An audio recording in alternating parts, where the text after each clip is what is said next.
શિવમ વિદ્યાલય તરફથી ઓનલાઈન શિક્ષણ શરૂ કરવામાં આવ્યું છે. તેના ભાગરૂપે વિષય કમ્પ્યુટર અધ્યયન ધોરણ 9 પાઠ 6 ઉબુન્ટુ લિનક્સનો પરિચય, તેના વિશે આપણે માહિતી મેળવીશું. આ પ્રકરણમાં તમારે યુનિક્સના ઇતિહાસ વિશે અભ્યાસ કરવાનો છે. ઉબુન્ટુ લિનક્સનો પરિચય મેળવવાનો છે અને ઉબુન્ટુ લિનક્સને ચલાવવા માટેના કેટલાક વિકલ્પો વિશે માહિતી મેળવવાની છે.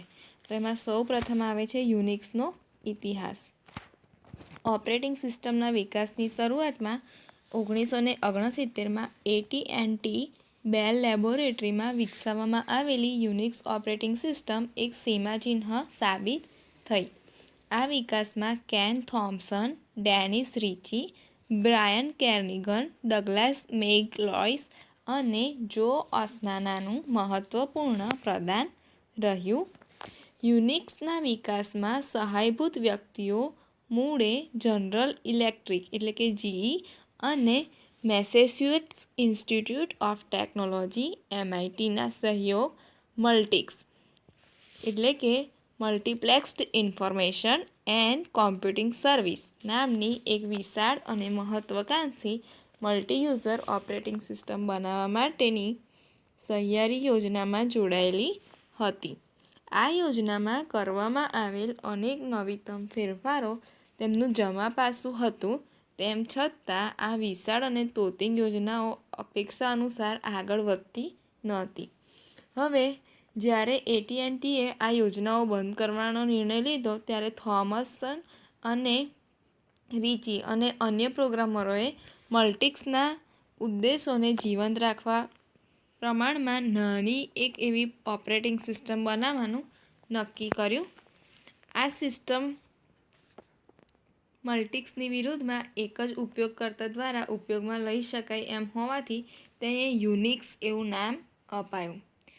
આ ઓપરેટિંગ સિસ્ટમનો જેમ જેમ વધુ વિકાસ થતો ગયો અને તે એકથી વધુ ઉપયોગકર્તાઓ માટે સમર્થનરૂપ બની ત્યારે તેના નામની જોડણી બદલીને યુનિક્સ કરવામાં આવી. અહીં જુઓ, યુનિક્સ ઓપરેટિંગ સિસ્ટમના બે પ્રમુખ સર્જકોની તસવીરો આપી છે. એમાં ડાબી બાજુ છે કેન થોમ્પસન અને જમણી બાજુ આપ્યા છે ડેનિસ રિચી. હવે આવે છે સફળતાના ચાવીરૂપ અવયવો. તો યુનિક્સના સર્જકોએ તેના સોર્સ કોડ અને ઓનલાઈન સંદર્ભ ગ્રંથ સાથે યુનિક્સ ઓપરેટિંગ સિસ્ટમની નકલ નિઃશુલ્ક પૂરી પાડી. એટલે એના માટે કોઈ પૈસા ખર્ચવા પડતા હતા નહીં. આ પછી તરત જ ઘણી યુનિવર્સિટીઓ, સરકારી પેઢીઓ અને ખાનગી સંસ્થાઓએ યુનિક્સનો ઉપયોગ શરૂ કરી દીધો. હવે એનું કારણ એ હતું કે સોર્સ કોડ ઉપલબ્ધ હોવાથી નવા પ્લેટફોર્મ પર યુનિક્સને ચલાવવા માટે બહુ થોડી માત્રામાં સરળતાથી ફેરફારો કરી શકાતા હતા. 1983માં ડેનિસ રિચી અને કેન થોમ્પસને કમ્પ્યુટિંગ વિશ્વમાં નોબેલ પુરસ્કાર ગણાતા એવા ટર્નિંગ પુરસ્કારથી પુરસ્કૃત કરવામાં આવ્યા. હવે આવે છે ફ્રી સોફ્ટવેરની ચળવળ. તો 1980ની શરૂઆતના વર્ષોમાં વ્યાપારી સોફ્ટવેર પૂરા પાડતી સંસ્થાઓ દ્વારા સોફ્ટવેરના ઉપયોગ અને વહેંચણી પર લાદવામાં આવેલા અંકુશોને કારણે MIT ખાતે કાર્ય કરતા રિચાર્ડ સ્ટોલમેનની હતાશામાં ઉત્તરોત્તર વધારો થતો ગયો. સ્ટોલમેનનું સપનું ઉપયોગકર્તાઓને સોફ્ટવેર અંગે તમામ પ્રકારની સ્વતંત્રતાઓ પૂરી પાડવાનું હતું. હવે તેમણે સોફ્ટવેરના ઉપયોગકર્તાઓ માટે અહીં કોષ્ટક આપ્યું છે તે પ્રમાણે 4 મૂળભૂત સ્વતંત્રતાઓની રૂપરેખા તૈયાર કરી હતી. હવે એમાં જુઓ, સ્વતંત્રતા 0, તો એનું વર્ણન છે કોઈપણ હેતુ માટે પ્રોગ્રામનો ઉપયોગ કરવાની સ્વતંત્રતા. પછી છે સ્વતંત્રતા 1, તો પ્રોગ્રામ કેવી રીતે કાર્ય કરે છે તેનો અભ્યાસ કરવાની સ્વતંત્રતા અને અપેક્ષિત પરિણામ મેળવવા માટે તેમાં સુધારા કરવાની સ્વતંત્રતા. સોર્સ કોડનો ઉપયોગ તે આ માટેની આગવી શરત છે. પછી છે સ્વતંત્રતા 2, અન્યને મદદ કરી શકાય તે માટે પ્રોગ્રામની પુનઃવહેંચણીની સ્વતંત્રતા. અને સ્વતંત્રતા 3, તો પરિવર્તિત પ્રોગ્રામની નકલની અન્યને વહેંચણીની સ્વતંત્રતા. તો આ 4 પ્રકારની સ્વતંત્રતા તેમણે સોફ્ટવેરના ઉપયોગકર્તાઓને પૂરું પાડવાનું વિચાર્યું હતું. હવે આ હેતુઓને પાર પાડવા માટે સ્ટોલમેને 1983માં GNU યોજના શરૂ કરી. હવે આ જે GNU છે એ યુનિક્સની જેમ વ્યાવસાયિક સોફ્ટવેર નથી, પણ એ વિચાર પર ભાર મૂકવાના હેતુથી તેમણે GNU નામ પસંદ કર્યું, જેનો અર્થ થતો હતો GNU ઇઝ નોટ યુનિક્સ. નિઃશુલ્ક સોફ્ટવેર બનાવવાની યોજનાઓ માટે તેમણે ફ્રી સોફ્ટવેર ફાઉન્ડેશન એટલે કે FSFની સ્થાપના કરી. 1990 સુધીમાં તેમણે અને FSSના તેમના સ્વયંસેવકોએ GNU ઓપરેટિંગ સિસ્ટમની યોજના અનુસાર મોટાભાગના ઘટકો તૈયાર કરી લીધા હતા, જેમાં કમ્પાઇલર, શેલ અને લાઇબ્રેરીનો સમાવેશ થતો હતો, પરંતુ જે મુખ્ય ઘટક છે કર્નલ એ હજી અપૂર્ણ હતો અને કર્નલ બનાવવાનું કાર્ય બહુ ધીમી ગતિએ ચાલતું હતું. હવે ત્યાર પછી આવે છે લિનક્સનો ઉદ્ભવ. તો 1990માં લિનસ ટોરવાલ્ડ નામના ફિનલેન્ડના એક વિદ્યાર્થીએ પર્સનલ કોમ્પ્યુટર PC માટે પ્રાયોગિક ધોરણે એક ઓપરેટિંગ સિસ્ટમ કર્નલની રચના કરી. તેને લિનક્સ કર્નલ નામ આપ્યું, જેમાં લિનક્સનો અર્થ લિનક્સ ઇઝ નોટ યુનિક્સ થતો હતો. લિનસે અન્ય પ્રોગ્રામરો સાથે ઇન્ટરનેટ દ્વારા વિચારોની આપ-લે શરૂ કરી અને આ કાર્યકર્તાઓની મદદથી અંતે લિનક્સના કર્નલ અને અન્ય GNU ઘટકોને એકત્રિત કરી યુનિક્સ જેવી સૌપ્રથમ નિઃશુલ્ક ઓપરેટિંગ સિસ્ટમ તૈયાર કરવામાં આવી. હવે આ સહિયારી સિસ્ટમ GNU લિનક્સ અથવા માત્ર લિનક્સ એ રીતે ઓળખાય. ત્યાર પછી છે સ્વતંત્રતા અને પસંદગી. તો લિનસ ટોરવાલ્ડે પોતે લિનક્સ કર્નલના વિકાસ પર ધ્યાન રાખવા માટે એક વિશાળ કમ્યુનિટી ઊભી કરી હતી. ઉપયોગકર્તાઓની સામાન્ય જરૂરિયાતોનો વધુ સારો અને સ્વતંત્ર ઉકેલ મેળવવા માટે અન્ય સેંકડો વ્યક્તિઓ અને સંસ્થાઓ લિનક્સમાં કાર્યરત છે. લિનક્સના દરેક વિતરણ કર્નલની કોઈ આવૃત્તિ તથા કેટલાક નિશ્ચિત ધ્યેય સાથે પસંદ કરવામાં આવેલ સોફ્ટવેર એપ્લિકેશનનો સમૂહ હોય છે. કેટલાક પ્રચલિત ઉદાહરણો છે, જેમાં Ubuntu Linux, Linux Mint, Fedora Linux, Debian, GNU Linux, Red Hat Enterprise Linux, openSUSE Linux, Knoppix અને અન્ય અનેકનો સમાવેશ થાય છે. આ તમામ વિતરણો તેમના હેતુ તથા માહિતી અનુસાર એકબીજાથી અલગ છે.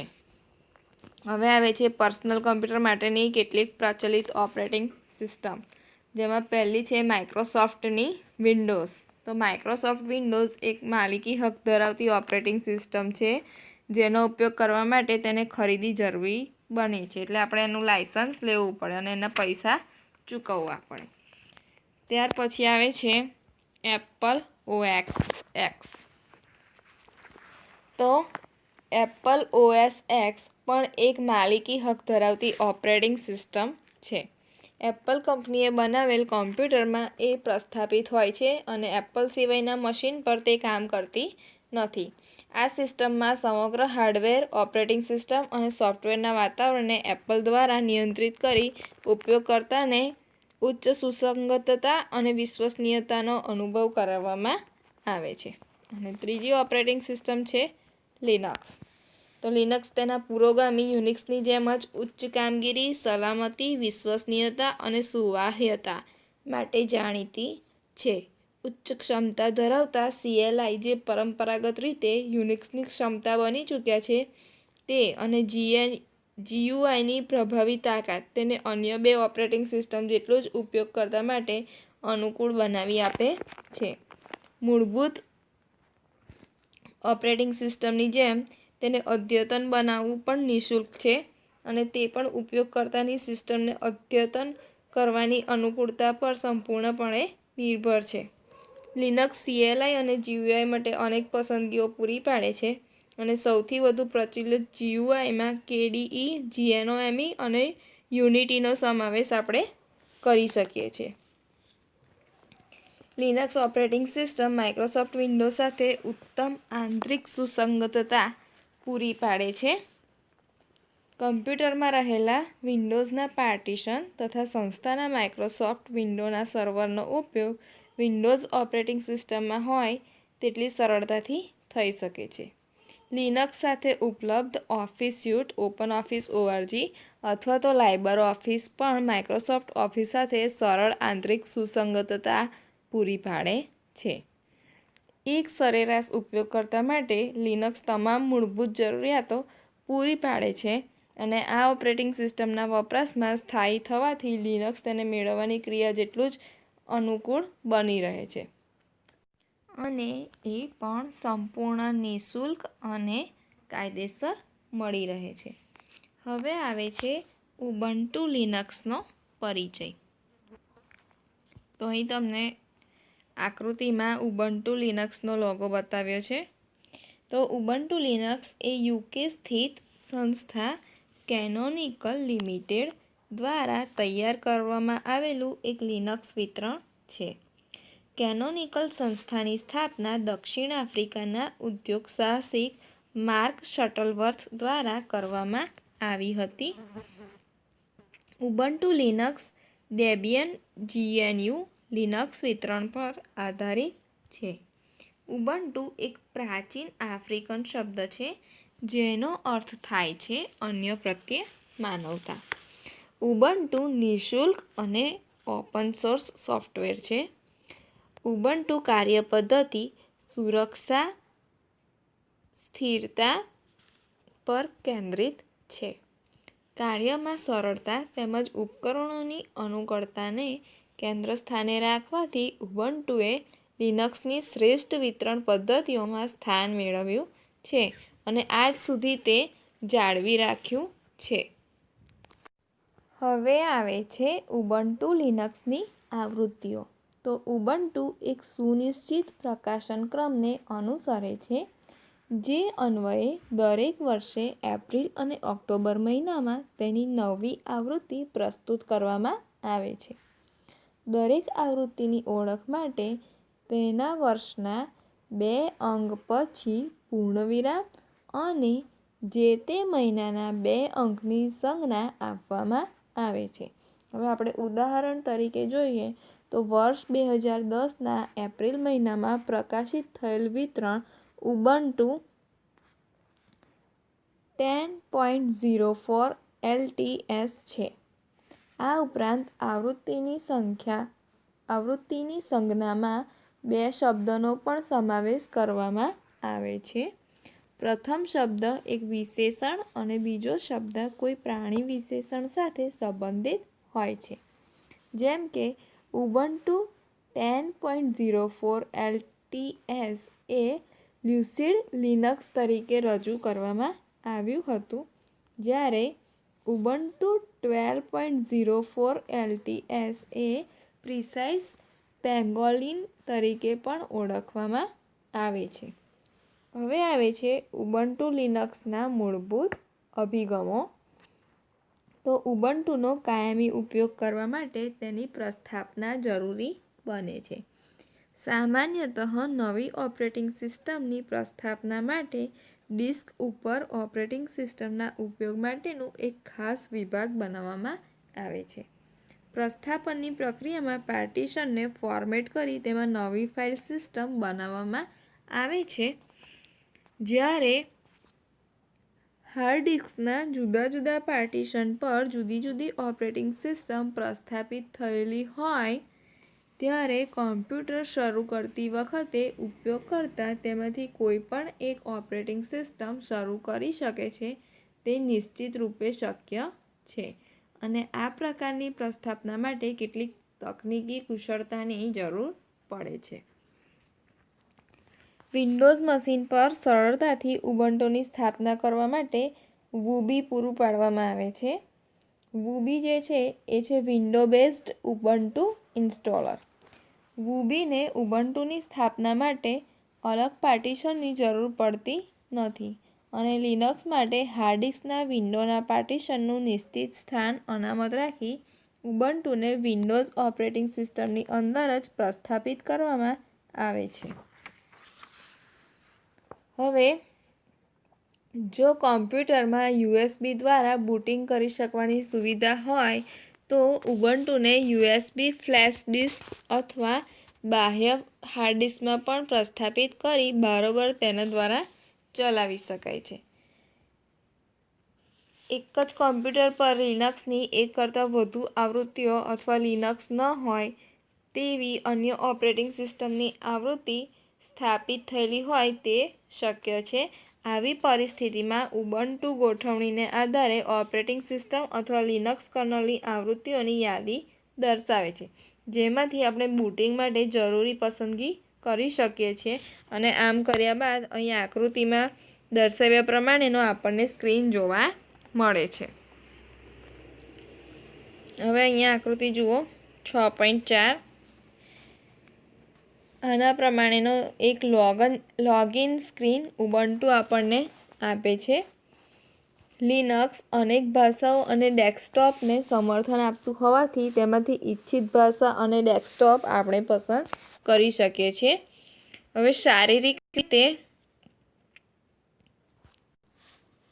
અપંગ વ્યક્તિઓ જેમ કે જોઈ શકતા ન હોય અથવા તો ટાઈપ કરવામાં માઉસનો ઉપયોગ કરવામાં મુશ્કેલી અનુભવતા હોય તેવા લોકો, તો તેમના માટે સહાયક તકનીકોનો ઉપયોગ કરી શકીએ છીએ. મર્યાદિત દ્રશ્ય ક્ષમતા માટે તેમના માટે હાઈ કોન્ટ્રાસ્ટ સ્ક્રીન જેઓ સંપૂર્ણ અંધ છે તેમના માટે સ્ક્રીન રીડરની પણ સુવિધા આપણને મળે છે. જ્યારે આપણે સફળતાપૂર્વક લોગિન કરીએ છીએ ત્યારે અહીંયા આકૃતિમાં બતાવ્યો છે તે પ્રમાણેનો સ્ક્રીન ડેસ્કટોપ ઉપર આપણને જોવામાં મળશે. હવે ઓપરેટિંગ સિસ્ટમ ચાલુ જે રીતે કરીએ છીએ એ પ્રમાણે એને બંધ પણ વ્યવસ્થિત રીતે આપણે કરવી પડે છે. તો કોમ્પ્યુટર બંધ કરવા માટેની યોગ્ય પદ્ધતિને અનુસરવું જોઈએ, કારણ કે જો આપણે કોમ્પ્યુટરની માત્ર સ્વિચ બંધ કરી દઈએ અથવા તો અચાનક વિદ્યુત પ્રવાહ બંધ થઈ જાય તો તેવા કિસ્સામાં કોમ્પ્યુટર બંધ થઈ જાય ત્યારે તેની ફાઇલ સિસ્ટમને નુકસાન થાય છે. તો મુખ્ય મેમરી કરતાં હાર્ડ ડિસ્ક ઘણી ધીમી ગતિએ કાર્ય કરતી હોવાથી ઉપયોગકર્તા દ્વારા ડિસ્ક ઉપર માહિતી ઉમેરવામાં આવતી હોય ત્યારે વાસ્તવમાં તે માહિતી મુખ્ય મેમરીમાં સંગ્રહવામાં આવે છે અને પછીથી કોઈક સમયે અનુકૂળતા મુજબ માહિતીને આપણે ડિસ્ક ઉપર ઉમેરી શકીએ છીએ. આ પ્રક્રિયાને કોચિંગ અથવા તો બફરિંગ કહે છે. જ્યારે યોગ્ય રીતે ઓપરેટિંગ સિસ્ટમને બંધ કરવામાં આવે ત્યારે તમામ પ્રોગ્રામને પ્રથમ બંધ કરવામાં આવે છે અને કોમ્પ્યુટર બંધ કરતાં પહેલાં મુખ્ય મેમરીમાં રહેલી કોઈ અસંગ્રહિત માહિતીને પુનઃ ડિસ્ક પર લખવામાં આવે છે અને આ પ્રક્રિયાને આપણે ફ્લશિંગ કહી શકીએ છીએ. ઉબુન્ટુમાં ઉપરની બાજુ જમણી તરફ આવેલા આઇકન પર ક્લિક આપવાથી કેટલીક પસંદગીઓ સાથેનું એક મેનુ જોવા મળે છે, જેમાં શટડાઉન વિકલ્પ આપેલો હોય છે. આ વિકલ્પ પસંદ કર્યા બાદ ઉબુન્ટુ તેની શટડાઉન પ્રક્રિયા સમાપ્ત ન કરે ત્યાં સુધી વિદ્યુત પ્રવાહ ચાલુ આપણે રાખવો જોઈએ.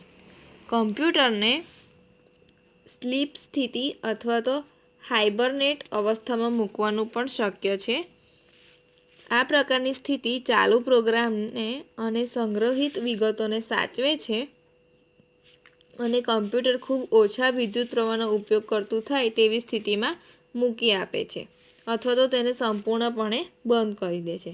હવે જ્યારે કોમ્પ્યુટરને ફરી શરૂ કરવામાં આવે ત્યારે તેને ક્યારેય સ્લીપ કે હાઇબરનેટ સ્થિતિમાં મૂક્યું જ ન હોય તો તે રીતે તમામ ચાલુ પ્રોગ્રામ કે ખુલ્લી વિન્ડો પૂર્વવત સ્થિતિમાં ઉપલબ્ધ થાય છે. કોમ્પ્યુટર લોગિન સ્થિતિમાં હોવાથી અન્ય કોઈ વ્યક્તિ તમારા નામથી તેમાં કાર્ય કરી શકે છે. આવું ન બને તે માટે આવી સ્થિતિમાં કોમ્પ્યુટરને લોક કરી દેવું એ હિતાવહ છે અને કોમ્પ્યુટરમાં શટડાઉન સાથે લોક વિકલ્પ પણ ઉપલબ્ધ હોય છે. કોમ્પ્યુટરને ઝડપથી લોક કરવા માટે Ctrl+Alt+L કીનો ઉપયોગ કરી શકાય છે. જ્યારે કોમ્પ્યુટર લોક કરેલું હોય ત્યારે અન્ય વ્યક્તિ તેમાં કાર્ય કરી શકતી નથી, પરંતુ તમારા માટે તેમાં સંદેશ મૂકી શકે છે. આપણે કમ્પ્યુટર પર ફરી કાર્ય કરવા માંગતા હોઈએ તો કોમ્પ્યુટરને અનલોક કરવા માટે પાસવર્ડ ઉમેરી ફરી કાર્ય શરૂ કરી શકીએ છીએ.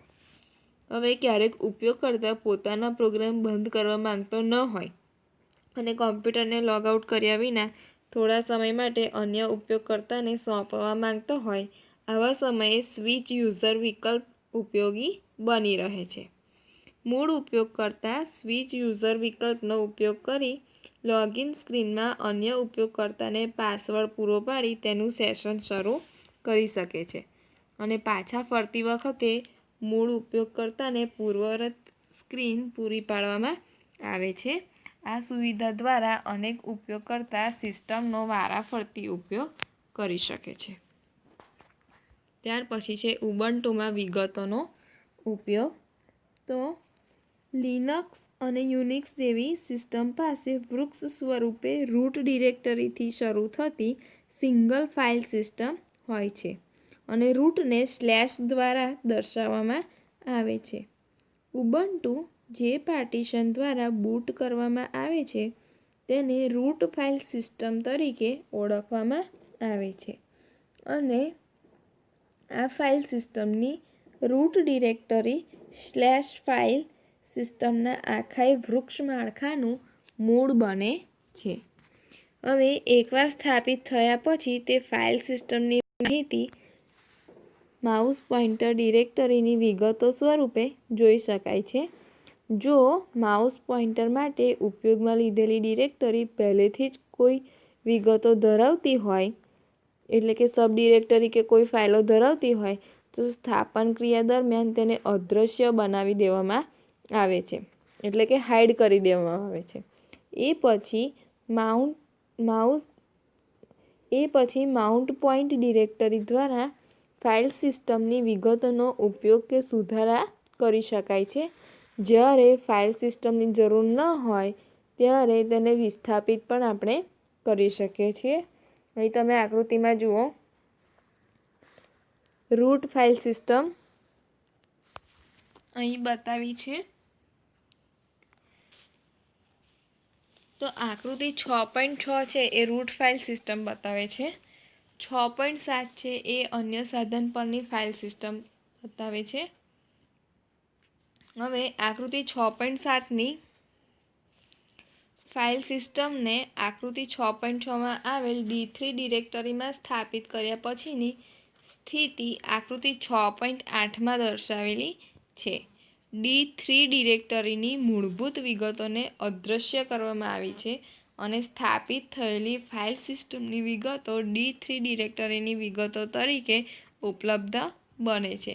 બીજી ફાઇલ સિસ્ટમને વિસ્થાપિત કર્યા બાદની સ્થિતિ અહીં આકૃતિ 6.9માં દર્શાવવામાં આવી છે અને D3 ડિરેક્ટરીની મૂળભૂત વિગતો હવે ફરી આપણે જોઈ શકીએ છીએ. હવે રૂટ ફાઇલ સિસ્ટમ સિવાયની તમામ સ્થાપિત થયેલી ફાઇલ સિસ્ટમની બાજુમાં ફાઇલ બ્રાઉઝર એક ત્રિકોણાકાર આઇકન દર્શાવે છે. અહીં તમે જોઈ શકો છો, આ ત્રિકોણાકાર આઇકન દર્શાવેલો છે. આ આઇકન પર ક્લિક કરી ફાઇલ સિસ્ટમને વિસ્થાપિત કરી શકાય છે. જ્યારે ઉપયોગકર્તા ફરી તેનો ઉપયોગ કરવાનો પ્રયત્ન કરે ત્યારે તેને પુનઃસ્થાપિત કરવામાં આવે છે. જ્યારે સિસ્ટમ બૂટ થાય ત્યારે દર વખતે કોઈ ફાઇલ સિસ્ટમ કોઈ નિશ્ચિત માઉન્ટ પોઇન્ટ પર આપોઆપ સ્થાપિત થઈ જાય તેવી વ્યવસ્થા પણ શક્ય છે અને પૂર્વનિર્ધારિત રીતે સ્થાયી અને રિમૂવેબલ સાધનોને સિસ્ટમ ડિરેક્ટરીમાં સ્થાપિત કરે છે. ત્યાર પછી છે એક્સ વિન્ડોઝ સિસ્ટમ.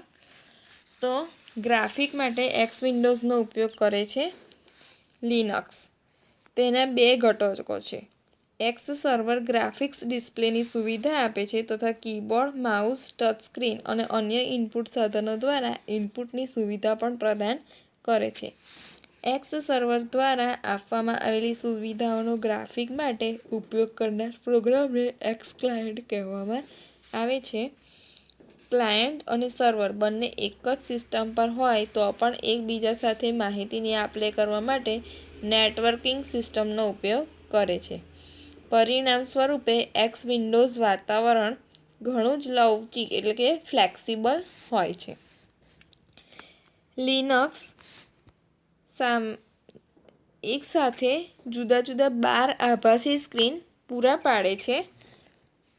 તેને Ctrl-Alt-F1, Ctrl-Alt-F2, Ctrl-Alt-F3, Ctrl-Alt-F12 વગેરે શોર્ટકટ કી દ્વારા ઉપયોગમાં આપણે લઈ શકીએ છીએ. ત્યાર પછી છે GUI વિન્ડોના ઘટકો. તો એમાં સૌથી પહેલું આવે છે ટાઇટલ બાર. તો વિન્ડોમાં સૌથી ઉપરની બાજુએ ટાઇટલ બાર આવેલ છે, જે ક્લોઝ, મિનિમાઇઝ, મેક્સિમાઇઝ બટન તથા વિન્ડોનું શીર્ષક ધરાવે છે. તેને સામાન્ય રીતે સીમારેખા હોય છે. ત્યાર પછી છે મેનુ બાર. તો વિન્ડોમાં ટાઇટલ બારની તરત નીચે મેનુ બાર આવેલ છે, જે વિવિધ મેનુ દર્શાવે છે. ત્યાર પછી છે ટૂલ બાર. તો વિન્ડોમાં મેનુ બારની નીચે આવેલ બારને ટૂલ બાર કહે છે, જે વિવિધ કાર્ય કરવા માટેના વિવિધ ટૂલ દર્શાવે છે. ત્યાર પછી છે સ્ટેટસ બાર. વિન્ડોની નીચેના ભાગમાં સ્ટેટસ બાર આવેલ છે, જે વર્તમાન સ્થિતિને લગતા સંદેશાઓ દર્શાવે છે. ત્યાર પછીનો બાર છે હોરિઝોન્ટલ સ્ક્રોલ બાર. જો વિન્ડોમાં આવેલી માહિતી વિન્ડોની વર્તમાન પહોળાઈમાં સમાઈ શકતી ન હોય તો વિન્ડોના નીચેના ભાગમાં હોરિઝોન્ટલ સ્ક્રોલ બાર આપોઆપ દર્શાવવામાં આવે છે, જેના દ્વારા માહિતીને હોરિઝોન્ટલ ખસેડીને આપણે જોઈ શકીએ છીએ. ત્યાર પછી છે વર્ટિકલ સ્ક્રોલ બાર. તો જો વિન્ડોમાં આપેલ માહિતી વિન્ડોની સમગ્ર ઊંચાઈમાં સમાવી શકાય તેમ ન હોય તો વિન્ડોની જમણી બાજુ આપોઆપ વર્ટિકલ સ્ક્રોલ બાર દર્શાવવામાં આવે છે, જેનાથી આપણે વિગતોને નીચે તરફ ખસેડીને જોઈ શકીએ છીએ.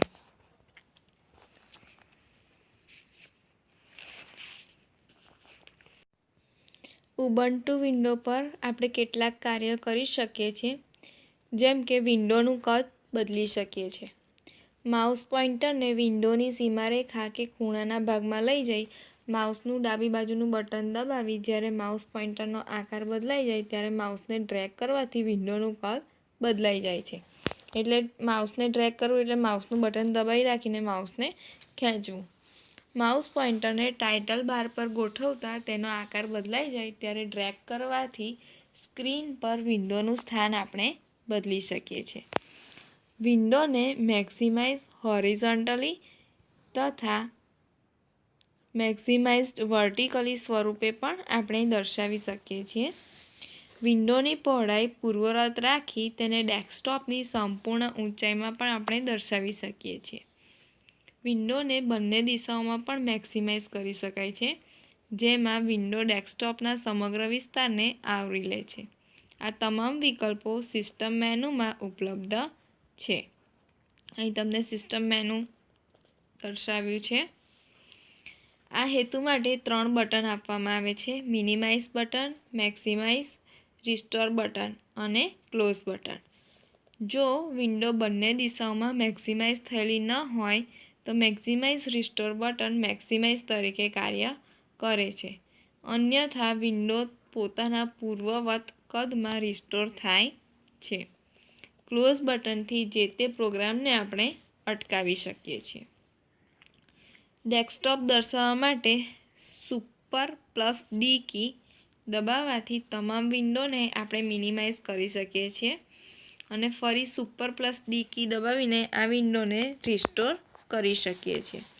જો આપણા કીબોર્ડમાં સુપર કી ન હોય તો આપણે Ctrl+Alt+D કીનો ઉપયોગ કરીને પણ આ કાર્યને કરી શકીએ છીએ. હવે અહીં જુઓ, પૂર્વ નિર્ધારિત રીતે ઉબુન્ટુની 10.10 ને એ પહેલાંની આવૃત્તિમાં GNOME 2 ડેસ્કટોપનો સમાવેશ કરવામાં આવે છે. તેની અનુગામી આવૃત્તિઓ ડેસ્કટોપ તરીકે પૂર્વનિર્ધારિત રીતે યુનિટીનો ઉપયોગ કરે છે. GNOME2 પદ્ધતિમાં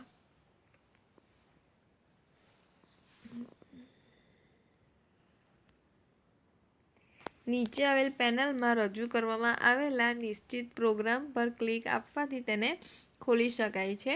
વૈકલ્પિક રીતે આપણે ઓલ્ટર પ્લસ ટેબ કીનો ઉપયોગ કરી શકીએ છીએ, જેના દ્વારા ખુલેલી તમામ વિન્ડો નાની આવૃત્તિમાં દર્શાવવામાં આવે છે. ઓલ્ટર કી દબાવી રાખીને ટેબ કી દબાવ્યા કરવાથી એક પછી એક પ્રોગ્રામ હાઇલાઇટ કરવામાં આવશે અને અપેક્ષિત પ્રોગ્રામ હાઇલાઇટ થાય ત્યારે ઓલ્ટર કી છોડી દેવામાં આવે છે. જો આપણી પાસે વધુ સારા હાર્ડવેર અને ગ્રાફિક ક્ષમતા ધરાવતું મશીન હોય તો કોમ્પીઝ વિન્ડો મેનેજરનો ઉપયોગ કરી તથા વધારાની અસરોને કાર્યાન્વિત કરી વિન્ડો પરના તમામ કાર્યોમાં ઘણી આકર્ષક દ્વિપરિમાણીય અને ત્રિપરિમાણીય એટલે કે 2D અને 3D અસરો આપણે મેળવી શકીએ છીએ. ત્યાર પછી છે લિનક્સ ટર્મિનલ. તો GUI સાથે કાર્ય કરતી વખતે ઘણીવાર આદેશો ટાઈપ કરવા માટે અથવા કોઈ સ્ક્રિપ્ટ ચલાવવા માટે CLIનો ઉપયોગ કરવાની જરૂર ઊભી થાય છે. એક્સટર્મ નામના પ્રોગ્રામનો ઉપયોગ કરી આપણે ગ્રાફિક્સ મોડમાં પણ CLIની સુવિધા મેળવી શકીએ છીએ, જે સામાન્યતઃ ટર્મિનલથી ઓળખાય છે. હવે આ જે ટર્મિનલ છે એ ટેક્સ્ટ મોડ ટર્મિનલ માટેનું ગ્રાફિકલ ઇમ્યુલેટર છે. તે ઘણી સુવિધા પૂરી પાડે છે, જેમ કે એકથી વધુ રંગોવાળું ડિસ્પ્લે, લખાણ અને સ્ક્રીન બેકગ્રાઉન્ડનો રંગ પસંદ કરવાની ક્ષમતા, અક્ષરોનો આકાર, કદ.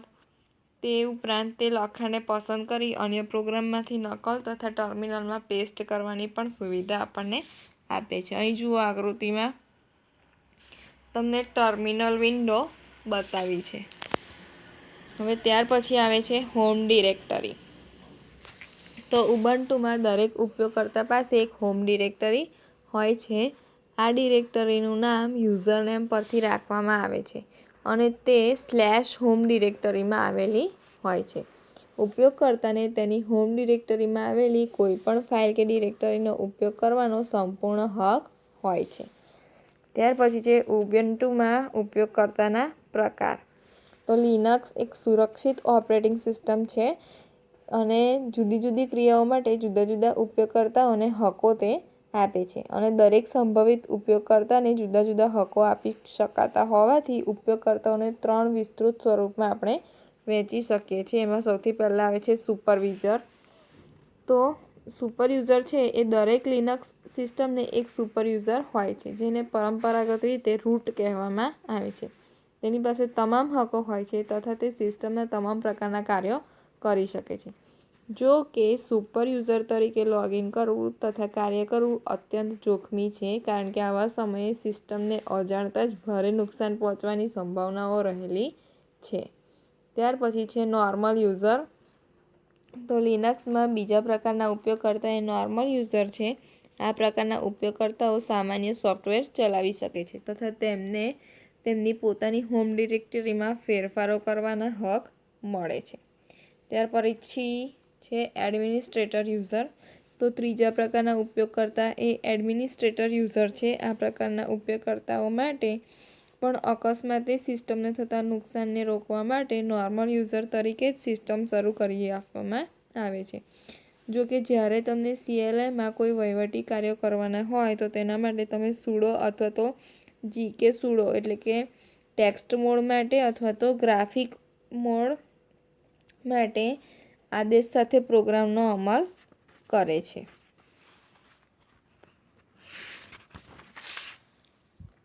સામાન્યતઃ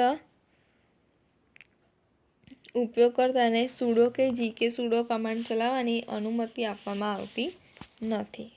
ત્યાર પછી છે મદદ મેળવવી. ઉબુન્ટુની મદદ માટેની કાયદેસર અને સમુદાય સાઇટના કેટલાક ઉદાહરણો નીચે આપ્યા છે.